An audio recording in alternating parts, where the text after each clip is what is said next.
Hi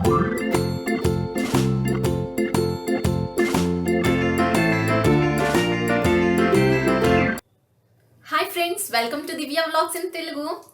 so ఇవాళ నేను మీతో మెనుస్ట్రల్ కప్ గురించి షేర్ చేస్తున్నాను. చాలా మంది ఫీమేల్ హైజీన్ వీడియోస్ నేను చేయడం స్టార్ట్ చేసిన దగ్గర నుండి మెనుస్ట్రల్ కప్ అంటే ఏంటి, ఎలా యూస్ చేయాలి చెప్పండి అని చెప్పేసి అడుగుతున్నారు. సో అందుకే నేను మీతో ఇవాళ ఈ మెనుస్ట్రల్ కప్ గురించి షేర్ చేస్తున్నాను. ఇది ఎలా యూస్ చేయాలి, ఎలా రిమూవ్ చేయాలి అండ్ దీనికి సంబంధించి మీకున్న డౌట్స్ అన్నిటిని కూడా నేను వీడియోలో క్లారిఫై చేస్తాను. ఇంకా మీకు వేరే ఏమైనా డౌట్స్ ఉంటే కనుక నాకు కింద కామెంట్ సెక్షన్ లో కామెంట్ చేసి అడగొచ్చు. సో నార్మల్ గా మనం అందరం ఎక్కువగా యూస్ చేసేది ప్యాడ్స్ ని యూస్ చేస్తూ ఉంటాము. శానిటరీ ప్యాడ్స్ ని యూస్ చేయడానికి ఈ మెనుస్ట్రల్ కప్ ని యూస్ చేయడానికి ఏంటి డిఫరెన్స్, ఎందుకు మెనుస్ట్రల్ కప్స్ యూస్ చేయడం అనేది ఇంకా మనకి బెనిఫిట్ ఎక్కువ అనేది నేను మీకు ఫస్ట్ ఆ డౌట్స్ ని క్లారిఫై చేస్తున్నాను. సో నార్మల్ గా మనం ప్యాడ్స్ ని యూస్ చేసేటప్పుడు ఏమవుతుందంటే మనం ప్రతి 3 to 4 hours ఒకసారి కంపల్సరీగా ప్యాడ్స్ ని చేంజ్ చేసుకోవాలండి. చాలా మంది లేడీస్ చేసే మిస్టేక్ ఏంటంటే అది టోటల్ గా ఫిల్ అయిపోతేనే చేంజ్ చేసుకుంటూ ఉంటారు. బట్ అలా కాదు, ప్రతి 3 to 4 hours ఒకసారి మీరు కంపల్సరీగా శానిటరీ ప్యాడ్ ని చేంజ్ చేసుకోవాలి. సో ఎందుకు చేసుకోవాలి చేంజ్ మనం అంటే, ఆ శానిటరీ ప్యాడ్ మీద ఏమవుతుందంటే అవి మన బ్లీడింగ్ ని మొత్తాన్ని తొందరగా అబ్జార్బ్ చేయడం కోసమని కొన్ని హార్మ్ఫుల్ కెమికల్స్ ని అన్ని యూస్ చేస్తారు. నెక్స్ట్ మనకి ఫ్లో ఏదైతే ఉంటుందో ఆ బ్లడ్ ఫ్లో వల్ల దానిలో బ్యాక్టీరియా తొందరగా డెవలప్ అయ్యి శానిటరీ ప్యాడ్స్ మీద మనకు అవి హార్మ్ఫుల్ ఇన్ఫెక్షన్స్ లాంటివి వచ్చేలాగా చూస్తుంటాయి. సో అలా కాకుండా ఉండాలి అంటే మనం ప్రతి 3 to 4 hours కి ఒకసారి ప్యాడ్స్ ని చేంజ్ చేసుకుంటూ ఉండాలి. సో నార్మల్ గా ఇంట్లో ఉన్నప్పుడు అది అయితే మనకు కుదురుతుంది, ప్రతి 3 to 4 hours మనం గుర్తు పెట్టుకొని చేంజ్ చేసుకునే అవకాశం ఉంటుంది. కానీ మనం ఆఫీస్కి వెళ్ళే వాళ్ళు, వర్కింగ్ ఉమెన్ కానీ లేదంటే కాలేజ్కి స్కూల్కి వెళ్ళే పిల్లలు కానీ అయినట్లయితే ఇలా ప్రతి 3 to 4 hours కి వెళ్ళడం అనేది ప్రతిసారి పాసిబుల్ కాదు. సో ఇలా కాకుండా మనం హెల్త్ని మెయింటైన్ చేస్తూ చక్కగా అట్ ద సేమ్ టైం మన వర్క్ మీద, మన స్టడీస్ మీద కాన్సన్ట్రేట్ చేయడానికి వీలుగా ఉండేలాగా ఈ మెనుస్ట్రల్ కప్ అనేది మనకి మార్కెట్లో ఇప్పుడే అవైలబుల్ ఉంది. సో ఇది చాలా ఇయర్స్ నుండి అవైలబుల్ ఉంది, బట్ దీని గురించి ఇప్పుడే మనకి అవేర్నెస్ అనేది స్టార్ట్ అయింది. అండ్ నేను కూడా ఈ మెనుస్ట్రల్ కప్కి ఇప్పుడు షిఫ్ట్ అయిపోతున్నాను. ఈ శానిటరీ ప్యాడ్స్ అనేవి మన ఎన్విరాన్మెంట్కి కూడా చాలా హార్మ్ చేస్తున్నాయి. ఎలా హార్మ్ చేస్తున్నాయంటే, మనం యూస్ చేసే ప్యాడ్స్లో యూస్ చేసేటువంటి ప్లాస్టిక్ ఏదైతే ఉందో సో అది మన ఎన్విరాన్మెంట్కి చాలా హార్మ్ఫుల్. ఫర్ ఎగ్జాంపుల్కి మనం కనుక తీసుకున్నట్లయితే నార్మల్గా మన పీరియడ్స్ అనేవి 5 days ఉంటాయి అనుకుందాం. సో 5 days అంటే మనం ప్రతి 3 to 4 hours ఒకసారి కనుక ప్యాడ్ చేంజ్ చేసుకున్నట్లయితే, అంటే 4 hours తీసుకుందాం. సో 4 hours ఒకసారి ప్యాడ్ చేసుకుంటున్నాము అంటే రోజుకి 6 ప్యాడ్స్ యూస్ చేస్తున్నాము. అంటే 6 5 30 ప్యాడ్స్ని మనం ఒక మంత్లో యూస్ చేస్తున్నాము. సో దీనివల్ల ఏమవుతుంది అంటే ఈ ప్లాస్టిక్ ఏదైతే ఉంటుందో దీన్ని డిస్పోజ్ చేయడం వల్ల మన ఎన్విరాన్మెంట్కి కూడా చాలా హార్మ్ అవుతుంది. సో 30 ప్యాడ్స్ ఫర్ ఎగ్జాంపుల్ కొన్ని 20నే యూస్ చేసాము అనుకుందాం. 20నే యూస్ చేసినా కూడా పర్ ఇయర్ వచ్చేటప్పటికి మనం 240 ప్యాడ్స్ని డిస్పోజ్ చేస్తున్నామండి. సో మనం అలా ఒక్కొక్కరం 240 ప్యాడ్స్ని డిస్పోజ్ చేస్తున్నామంటే మన ఎన్విరాన్మెంట్కి ఎంత హార్మ్ చూడండి. సో అది కూడా మనకి మెనుస్ట్రల్ కప్కి చేంజ్ అవ్వడానికి ఒక పాయింట్. నెక్స్ట్ ఇంకో ఇంపార్టెంట్ విషయం ఏంటి అంటే, ఈ ప్యాడ్స్ లాంటివి యూజ్ చేసేటప్పుడు మనం వాటర్ యాక్టివిటీస్ ఏమన్నా ఉన్నట్లయితే స్విమ్మింగ్ చేయడం కానీ లేదంటే వాటర్లో వెళ్ళడం కానీ, అంటే ఏదైనా బీచెస్కి వెకేషన్స్లో ఉన్నప్పుడు, అది మనకి వెకేషన్స్లో ఉన్నప్పుడు అది పీరియడ్స్ వచ్చాయనుకోండి, సో ప్యాడ్స్ని యూజ్ చేస్తూ అలా చాలా కష్టం కదా, కుదరదు.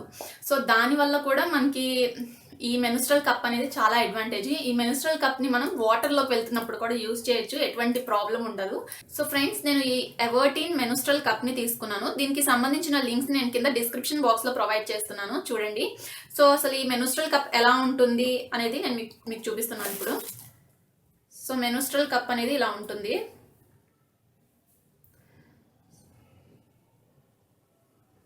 ఇది కంప్లీట్ గా సిలికాన్ తో చేయబడి ఉంటుంది. ఈ సిలికాన్ అనేది మెడికల్ గ్రేడ్ సిలికాన్ ఏదైతే ఉంటుందో దాన్ని యూజ్ చేస్తారు. సో దీనివల్ల మనకి ఎటువంటి హెల్త్ ప్రాబ్లమ్స్ కానీ దీన్ని యూజ్ చేయడం వల్ల అలాంటివి ఏవి ఉండవు. ఇది 100% సేఫ్. సో ఎవర్టీన్ అనే కాదు, మీరు వేరే ఏవైనా బ్రాండ్స్వి కూడా యూజ్ చేయొచ్చు. నాకు ఇది కొంచెం సైజ్ అది నాకు కంఫర్టబుల్గా అనిపించింది, నేను అందుకే ఎవర్టీన్ది తీసుకున్నాను. సో ఇందులో మనకి 2 sizes అవైలబుల్ ఉంటాయి. సో ఇందులో ఒకటి స్మాల్, ఇంకోటి లార్జ్. మీకు గనక normal to light to normal flow గనక ఉన్నట్లయితే మీరు స్మాల్ తీసుకోవచ్చు. అదే నార్మల్ టు హెవీ ఫ్లో గనక ఉంటుంది అనుకున్నట్లయితే లార్జ్ తీసుకోవచ్చు. సో నేను తీసుకున్నది లార్జ్ సైజ్. ఇందులో స్మాల్ సైజ్ కనుక తీసుకున్నట్లయితే అది 23 ml వరకు పడుతుంది. అదే కనుక లార్జ్ తీసుకున్నట్లయితే 30 ml వరకు పడుతుంది. సో ఈ మెనుస్ట్రల్ కప్ తో పాటే దీంట్లో మనకి అసలు ఈ మెనుస్ట్రల్ కప్ ని ఎలా యూజ్ చేయాలి, ఎలా రిమూవ్ చేయాలి అని మనకి ఏదైనా డౌట్స్ ఉంటే దాన్ని క్లారిఫై చేస్తూ కూడా దీని మీద క్లియర్ గా మెన్షన్ చేసి ఉందండి మొత్తం. సో ఇక్కడ ఇమేజెస్తో సహా అసలు ఎట్లా ఇన్సర్ట్ చేయాలి అనేది మొత్తం ఇక్కడ ఉంది. నెక్స్ట్ ఇటు సైడ్ ఎలా రిమూవ్ చేయాలి అనేది మొత్తం కూడా ఎక్స్ప్లెయిన్ చేసింది క్లియర్గా. సో ఇప్పుడు మనం దీన్ని ఎలా ఇన్సర్ట్ చేయాలి, ఎలా రిమూవ్ చేయాలి, దీనికి తీసుకోవాల్సిన కేర్ ఏంటి అనేది మొత్తం కూడా తెలుసుకుందాం. ఈ మెనుస్ట్రల్ కప్ మీద మనం చెక్ చేసుకుండడానికి మధ్యలో ఎంత ఎంఎల్ ఫిల్ అయింది ఈ మెనుస్ట్రల్ కప్ అనేది చెక్ చేసుకోవడానికి ఇక్కడ 7.5 ml అండ్ 15 ml అని చెప్పేసి మెజర్మెంట్స్ కూడా ఇక్కడ మెన్షన్ చేసి ఉన్నాయి క్లియర్గా.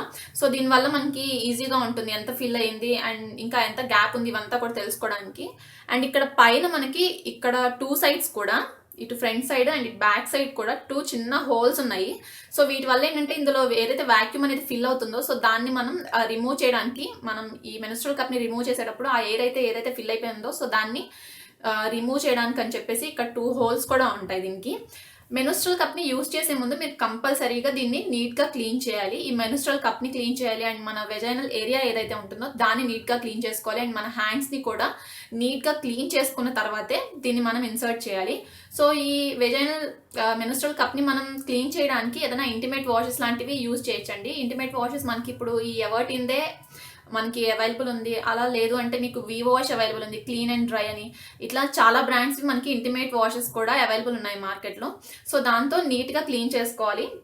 నెక్స్ట్ మీకు కావాలి అంటే దీన్ని మనం స్టెరిలైజ్ కూడా చేసుకోవచ్చు, అంటే హాట్ వాటర్లో మనం దీన్ని క్లీన్ చేసుకోవచ్చు. ఇప్పుడు వెజైనల్ ఏరియా క్లీన్ చేసుకున్న తర్వాత నెక్స్ట్ హ్యాండ్స్ కూడా క్లీన్ చేసుకునేటప్పుడు మీరు కనుక ఏదైనా మాయిశ్చరైజర్స్ కానీ ఇట్లాంటివి ఏమన్నా కనుక యూజ్ చేస్తూ ఉన్నట్లయితే అవి క్లీన్గా పోయేట్టు చూసుకోండి, ఎందుకంటే వెజైనల్ ఏరియా చాలా సెన్సిటివ్గా ఉంటుంది. సో దానివల్ల మీరు యూజ్ చేసేటువంటి ఏవైనా ప్రొడక్ట్స్కి సంబంధించినవి కనుక ఉన్నట్లయితే మీరు ఇన్సర్ట్ చేసుకునేటప్పుడు అది మీకు మంటలాగా అనిపించడం ఇలా కనిపించే సిమ్టమ్స్ కూడా ఉంటాయి కొన్నిసార్లు. సో కాబట్టి మీకు ఫ్రీగా ఎటువంటి ప్రాబ్లం లేకుండా ఉండాలి కాబట్టి మీ హ్యాండ్స్ని వెజైనల్ ఏరియాని అండ్ ఈ మెనుస్ట్రల్ కప్ని కంపల్సరీగా క్లీన్ చేసుకుని యూజ్ చేయాలి. దీన్ని లోపలికి ఇన్సర్ట్ చేసుకునేటప్పుడు ఫస్ట్ మనం ఎలా స్టార్ట్ చేయాలంటే ఈ మెనుస్ట్రల్ కప్ ఉంది కదా దీన్ని ఇలా ఫోల్డ్ చేయండి. సో ఇలా ఫోల్డ్ చేసి ఇలా పట్టుకోండి. సో చూసారు కదా ఇలా వస్తుంది మీకు షేప్. సో ఇలా ఫోల్డ్ చేసిన తర్వాత మీరు స్క్వాట్ పొజిషన్లో కూర్చుని, సో ఫర్ ఎగ్జాంపుల్ ఇదే వెజైనల్ ఓపెనింగ్ అనుకోండి, మీకు ఇది వెజైనల్ ఓపెనింగ్ అనుకుంటే సో ఇది ఉంది కదా దీన్ని ఇలా 45 degrees యాంగిల్లో పెట్టి ఇలా ఇన్సర్ట్ చేయండి. ఇలా ఇన్సర్ట్ చేసి వదిలేయంగానే మీకు ఇది ఇలా పాపప్ అవుతుంది. సో ఇలా పాపప్ అయినట్టు మీకు సౌండ్ అన్న తెలుస్తుంది, లేదంటే కనుక మీకు లోపల ఇలా టచ్ అయ్యి తెలుస్తుంది ఓపెన్ అయింది అని. సో ఇలా ఓపెన్ అయిన తర్వాత దీన్ని మీకు కంఫర్టబుల్గా ఉండేలాగా కొంచెం అడ్డు జరిపి ఇలా అడ్జస్ట్ చేసుకోవచ్చు. సో ఇలా అడ్జస్ట్ చేసుకున్న తర్వాత దీన్ని మీరు ఇంకా అలా ఉంచేయడమే, ఎటువంటి ప్రాబ్లం ఉండదు, మీకు ఎటువంటి లీకేజ్ కానీ ఏమీ ఉండదు. సో మీకు కనుక ఓవర్ఫ్లో ఉన్నట్లయితే మీరు కొంచెం మధ్య మధ్యలో చెక్ చేసుకుంటారు. నార్మల్గా ఇది 12 hours వరకు ఎటువంటి ప్రాబ్లం ఉండదు. బట్ మీకు కనుక కొంచెం ఓవర్ఫ్లో ఉంది, ఏదైనా డౌట్గా ఉంది అన్నట్లయితే కనుక మీరు చెక్ చేసుకుంటూ ఉండాలి మధ్యలో. స్టార్టింగ్ కొంచెం మనకి అబ్జర్వ్ చేసుకోవాల్సి ఉంటుంది. సో వన్స్ మనకి దీని గురించి ఎంత టైం మనకి పడుతుంది అనేది ఐడియా వచ్చేసినట్లయితే సరిపోతుంది. బట్ 12 hours ఒకసారి కంపల్సరీగా దీన్ని మనం రిమూవ్ చేసుకుని క్లీన్ చేసుకుని మళ్ళీ ఇన్సర్ట్ చేసుకోవాలి. సో ప్యాడ్స్ లాంటివి అయితే మనం 3 to 4 hours ప్రతిసారి చేంజ్ చేసుకోవాలి. అదే ఇదైతే కనుక 12 hours వరకు మనకి ఎటువంటి ప్రాబ్లం ఉండదు.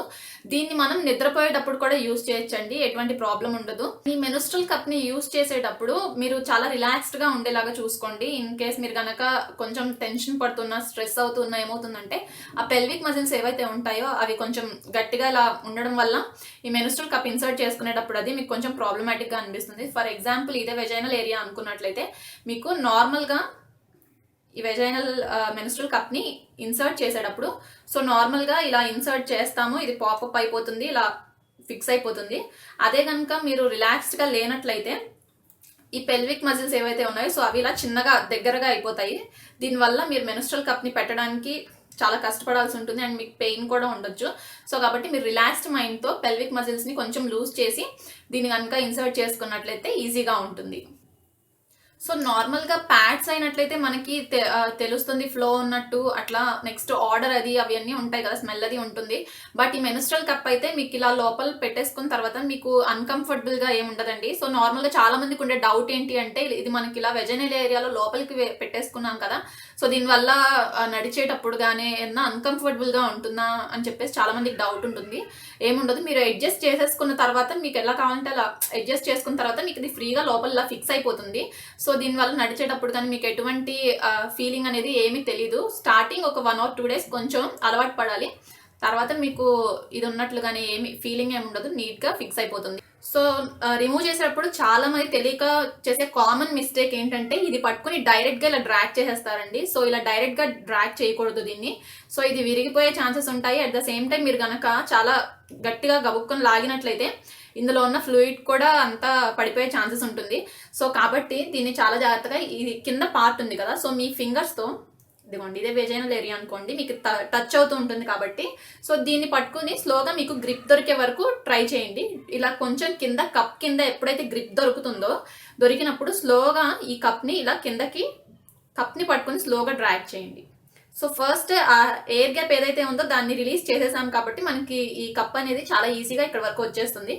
సో వన్స్ ఇది మీ వెజైనల్ ఏరియా దగ్గరికి ఇలా వచ్చిన తర్వాత ఇలా 2 sides ఇలా మొత్తం కూడా ఇలా కప్పు కింద వరకు వచ్చింది, ఈ పార్ట్ అంతా బయటకు వచ్చేసింది. పైన మెయిన్ పార్ట్ ఏదైతే ఉందో దాన్ని ఎలా రిమూవ్ చేయాలంటే మీరు స్లోగా ఇలా పైకి పట్టుకుని కప్ని, ఇప్పుడు ఇది అంతా బయటకు వచ్చేసింది కదా, మీ చేతికి ఇదంతా అందుతుంది ఇప్పుడు. సో ఈ పైకి కొంచెం ఇలా పట్టుకొని వన్ సైడ్ని ఫస్ట్ కిందకి స్లోగా ఇలా రిమూవ్ చేయండి. సో వన్ సైడ్ ఎప్పుడైతే రిమూవ్ చేస్తారో మీకు ఈ అదర్ పార్ట్ కొంచెం అలా ఉన్నా కూడా సో మీరు ఇలా తిప్పిగానే లేదంటే స్లోగా ఇలా తీసినా గానీ ఇది చాలా ఈజీగా వచ్చేస్తుంది. డైరెక్ట్గా దీన్ని పట్టుకొని డ్రాగ్ చేయకండి. అండ్ ఇంకో విషయం ఏంటంటే ఈ మెన్స్ట్రువల్ కప్ని రిమూవ్ చేసేటప్పుడు పైన పార్ట్ లోపల ఉన్నప్పుడు డైరెక్ట్గా మొత్తం పట్టుకుని ఇలా లాగితే కనుక ఈ ఫ్లూయిడ్ అనేది పడే ఛాన్సెస్ ఉంటుంది. కాబట్టి స్లోగా వన్ సైడ్ని ఫస్ట్ రిమూవ్ చేయండి. ఈ అదర్ పార్ట్ ఏదైతే ఉందో దాన్ని మీకు రిమూవ్ చేయడం చాలా ఈజీగా ఉంటుంది. అండ్ ఫ్లూయిడ్ కూడా ఎటు పడిపోకుండా మొత్తం నీట్గా వచ్చేస్తుంది. సో ఇలా వచ్చేసిన తర్వాత ఇందులో వచ్చిన మనకి ఏదైతే ఉందో ఆ బ్లీడింగ్ అదంతా కూడా దాన్ని మీరు పడేసేసి తర్వాత దీన్ని నీట్గా వాటర్తో వాష్ చేసి తర్వాత ఇంటిమేట్ వాష్తో కూడా మళ్ళీ క్లీన్ చేసుకుని ఆ తర్వాతే యూజ్ చేయండి.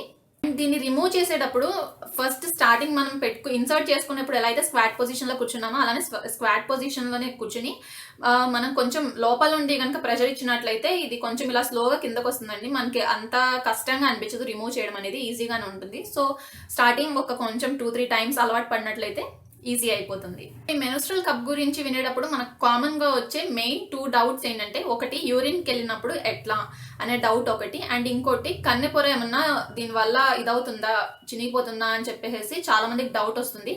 సో దీని గురించి కూడా మనం ఇప్పుడు క్లియర్గా తెలుసుకుందామండి. ఈ మెన్స్ట్రువల్ కప్ అనేది మనం వెజైనల్ ఏరియాలోకి ఇన్సర్ట్ చేసుకుంటాము కాబట్టి ఇది వెజైనల్ ఏరియాలో ఉంటుంది. దీని పైకి ఈ వెజైనల్ ఏరియా ఏదైతే ఉందో దీనికి కొంచెం పైకి మనకి యురెత్రా అనేది ఉంటుంది, దాని నుండి మన యూరిన్ ఫ్లో అవుతుంది. కాబట్టి అది సెపరేట్, ఇది సెపరేట్. సో మీరు యూరిన్కి వెళ్ళినప్పుడు అది దీంట్లోంచి ఎటువంటి ఫ్లో ఉండదు కాబట్టి మీకు ఎటువంటి ప్రాబ్లం ఉండదు, మీరు ఈజీగా వెళ్ళొచ్చు. అండ్ మెన్స్ట్రువల్ కప్ అనేది రిమూవ్ చేయాల్సిన అవసరం లేదు. బట్ మీరు ఆ యూరిన్కి వెళ్ళినప్పుడు అది ఏమవుతుంది అంటే ఈ మెన్స్ట్రువల్ కప్ మీద కూడా లోపల నుండి మనం ప్రెషర్ ఇస్తున్నాం కాబట్టి కొంచెం అటు ఇటు జరిగే ఛాన్స్ ఉంటుంది. కాబట్టి ఇన్ కేస్ మీకు కనుక అన్కంఫర్టబుల్గా లేదంటే ఏదైనా కొంచెం మూవ్ అయిందేమో మెన్స్ట్రువల్ కప్ అన్న డౌట్ ఉన్నట్లయితే దీన్ని కొంచెం అడ్జస్ట్ చేసుకుంటే సరిపోతుంది. బట్ దీన్ని తీసి మళ్ళీ పెట్టుకోవాల్సిన అవసరం అయితే లేదు. అండ్ నెక్స్ట్ డౌట్, మనకి హైమెన్ అనేది ఏదైతే ఉంటుందో కన్నెపొర ఉంటుంది కదా, సో అది ఈ మెన్స్ట్రువల్ కప్ యూజ్ చేయడం వల్ల పోతుందా అనే డౌట్ కూడా చాలా మందిలో ఉంటుంది. సో ఇది కూడా మనం ఒకసారి దీని గురించి కూడా క్లియర్గా చూద్దాం. నార్మల్గా మన వెజైనల్ ఏరియా ఇలా ఉందనుకోండి, దీనిపైన హైమెన్ లేదా కన్నెపొర అనేది ఉంటుంది. సో దానివల్ల ఈ హోల్ కొంచెం ఇలా మనకి చిన్నగా ఉంటుంది. అండ్ మనకి మెన్స్ట్రువల్ కప్ ఇన్సర్ట్ చేసేటప్పుడు మనం ఇలా ఫోల్డ్ చేసి ఇన్సర్ట్ చేస్తున్నాం కదా, సో దీనివల్ల ఈ మెన్స్ట్రువల్ కప్ని మనం ఫోర్స్ఫుల్గా హైమెన్ మీద నుంచి లోపలికి పంపట్లేదు, నార్మల్గా ఈజీగా వెళ్ళిపోయేలాగా ఫోల్డ్ చేసి పంపుతున్నాం కాబట్టి ఇది లోపలికి నార్మల్గా ఇలా ఓపెన్ అయిపోతుంది. అండ్ ఇక్కడ మనకి ప్రెషర్ అనేది లేదు హైమెన్ మీద కాబట్టి ఆ పొర అనేది పోకుండా నార్మల్గానే ఉండే ఛాన్సెస్ ఎక్కువగా ఉంటాయి. అండ్ రిమూవ్ చేసేటప్పుడు కూడా మీరు చాలా జాగ్రత్తగా స్లోగా ఫోర్స్ పెట్టకుండా మీ మజిల్స్ని ఫ్రీ చేస్తూ కనుక తీసినట్లయితే హైమెన్ అనేది అలానే ఉంటుంది, ఏం పోదు. సో ఇన్ కేస్ మీరు కనుక అన్మ్యారీడ్ అయినట్లయితే ఈ మెన్స్ట్రువల్ కప్ యూజ్ చేయడం వల్ల హైమెన్ ఏమైనా ఎఫెక్ట్ అవుతుందేమో అని చెప్పేసి మీకు కనుక ఏమైనా డౌట్ ఉన్నట్లయితే సో మ్యారేజ్ వరకు ఆగొచ్చు. అండ్ ఇప్పుడు దీనికి సంబంధించి ఇంకో విషయం ఏంటంటే, సేమ్ మెన్స్ట్రువల్ కప్కి ట్యాంపోన్స్కి అంత డిఫరెన్స్ ఏముంది, సో రెండు సేమ్ పర్పస్ని సర్వ్ చేస్తున్నాయి కదా అని చెప్పేసి కూడా మనకి డౌట్ ఉంటుంది. ట్యాంపోన్స్ కూడా ప్యాడ్స్లోనే మన ఫ్లూయిడ్స్ని అబ్జార్బ్ చేసుకుంటాయండి. బట్ ఏమవుతుంది అంటే మన వెజైనల్ ఏరియాలో మనకి బ్లీడింగ్తో పాటుగా మనకి ఏవైతే అవసరమైనవి అంటే ఆ వెజైనల్ ఏరియాని క్లీన్గా నీట్గా ఉంచడానికి హెల్తీగా ఉంచడానికి కొన్ని ఎసెన్షియల్ ఫ్లూయిడ్స్ కూడా మనకి లోపల రిలీజ్ అవుతాయి. వాటిని ట్యాంపూన్ అనేది వాటిని కూడా అబ్జార్బ్ చేసేసుకుంటుంది. దానివల్ల మనకి ఆ హెల్త్ అనేది అంత కరెక్ట్గా మెయింటైన్, pH లెవెల్ అన్నీ కూడా కరెక్ట్గా ఉండకపోవచ్చు. కాబట్టి మెనుస్ట్రల్ కప్ ఏమవుతుంది అంటే మనకి ఏదైతే ఫ్లూయిడ్స్ పడుతున్నాయో వాటి వరకే కలెక్ట్ చేస్తుంది, కానీ ఆ ఎసెన్షియల్ ఫ్లూయిడ్స్ ఏవైతే ఉన్నాయో వాటిని పీల్ చేయదు. దానివల్ల మనకి ఈ మెనుస్ట్రల్ కప్ వల్ల మనకి హెల్త్ ఇష్యూస్ కానీ ఏమీ ఉండవు అండ్ pH బ్యాలెన్స్ అనేది కరెక్ట్గా మెయింటైన్ అవుతుంది. నెక్స్ట్ మనం తుమ్మినప్పుడు అది మనకి ఫ్లూయిడ్ అనేది ఫ్లో అవుతుంది అనేది మనకు తెలుస్తుంది కదా, బట్ మెనుస్ట్రల్ కప్ అనేది మనకి లోపలికి ఇన్సర్ట్ చేసుకుంటున్నాం కాబట్టి ఆ ఫీలింగ్ కూడా మనకి తెలీదు. సో నార్మల్గా మనం రోజు ఎలా అయితే ఉంటామో అలానే అనిపిస్తుంది. అండ్ శానిటరీ ప్యాడ్స్ యూస్ చేయడం వల్ల మనకి ర్యాషెస్ కానీ ఇన్ఫెక్షన్స్ కానీ ఇలాంటివి వచ్చే ఛాన్సెస్ ఎక్కువగా ఉంటాయి. దాని మీద వాళ్ళు యూస్ చేసే కెమికల్స్ ఏవైతే ఉంటాయో జెల్స్ లాంటివి మనకి బ్లీడింగ్ త్వరగా అబ్జార్బ్ చేసుకోవడం కోసం ఈ అల్ట్రా అనేవి వస్తున్నాయో, సో అవి త్వరగా అబ్జార్బ్ చేసుకోవడం అని చెప్పేసి వాటి మీద హార్మ్ఫుల్ కెమికల్స్ని కొన్నిటిని యూస్ చేస్తూ ఉంటారు ప్యాడ్స్ మీద. బట్ ఈ మెనుస్ట్రల్ కప్లో మనకి హార్మ్ఫుల్ కెమికల్స్ ఏమీ లేవు. ఇది జస్ట్ ఒక సిలికాన్ కప్ అంతే. కాబట్టి అటువంటి హార్మ్ఫుల్ డిసీజెస్ కానీ ఏవైనా కానీ, క్యాన్సర్స్ కానీ, సర్వైకల్ క్యాన్సర్, యూట్రస్ క్యాన్సర్ ఇలాంటివి ఏవైతే ఉంటాయో ఇవన్నీ కూడా మెయిన్ మనకి శానిటరీ నాప్కిన్స్, ఈ శానిటరీ ప్యాడ్స్ అనేవి కరెక్ట్గా యూజ్ చేయకపోవడం వల్ల కూడా వస్తాయి. సో అలాంటి వాటన్నిటిని కూడా ఈ మెనుస్ట్రల్ కప్ ద్వారా మనం అవాయిడ్ చేయొచ్చు. అండ్ మీరు వాటర్లోకి అది వెళ్ళినప్పుడు కూడా ఎటువంటి లీకేజ్ కానీ ఏమీ ఉండదండి. దీనిలోకి కప్లోకి డైరెక్ట్గా కలెక్ట్ అవుతుంది. సో వాటర్లోకి వెళ్ళినా కానీ మనకి డైరెక్ట్గా ఈ మెనుస్ట్రల్ కప్లోకి ఫ్లో అవుతుంది. అండ్ ఈ మెనుస్ట్రల్ కప్ అనేది మనకి లోపలే ఉంది కాబట్టి ఎటువంటి ప్రాబ్లం ఉండదు. సో మీరు వాటర్ యాక్టివిటీస్ అయినటువంటి స్విమ్మింగ్ కానీ అలాంటివి చేయొచ్చు. నెక్స్ట్ ఏదైనా బాడీకి ఫాస్ట్ మూమెంట్ ఉండేటువంటి స్పోర్ట్స్లో ఉన్న వాళ్ళు కానీ, లేదంటే ఏమైనా రన్నింగ్ కానీ ఇట్లాంటివి ఏమైనా కానీ ఫాస్ట్ మూమెంట్వి మన బాడీ మీద ఫాస్ట్గా కదిలేటువంటి యాక్టివిటీస్ ఏవైనా కానీ చేస్తూ ఉన్నా కానీ ఈ మెనుస్ట్రల్ కప్ వల్ల ఎటువంటి లీకేజ్ ఉండదు. నేను తీసుకున్నటువంటి ఈ ఎవర్టీన్ మెనుస్ట్రల్ కప్ ఎంఆర్పి 455 రూపీస్ అండి. 455 రూపీస్ పెట్టి వన్స్ కనుక మనం ఈ మెనుస్ట్రల్ కప్ని కొన్నట్లయితే దీన్ని మనం 10 years వరకు యూస్ చేసుకోవచ్చు. సో కాబట్టి మనకి ఈ ప్యాడ్స్తో కంపేర్ చేసుకున్నట్లయితే ఇది చాలా మనకి అఫోర్డబుల్ కూడా. వన్స్ ఒక్కసారి కనుక మనం ఖర్చు పెట్టుకున్నట్లయితే 10 years వరకు మనం ప్యాడ్స్ లాంటి వాటి మీద స్పెండ్ చేయకుండా అది మనకి సరిపోతుంది. సో చూసారు కదా ఫ్రెండ్స్, ఈ మెనుస్ట్రల్ కప్స్కి సంబంధించి మీకు వేరే ఇంకేదైనా డౌట్స్ ఉన్నా కూడా నాకు కింద కామెంట్ సెక్షన్లో కామెంట్ చేసి అడగండి. అండ్ దీనికి సంబంధించిన లింక్ మొత్తాన్ని కూడా నేను కింద డిస్క్రిప్షన్ బాక్స్లో షేర్ చేస్తున్నాను, చూడండి.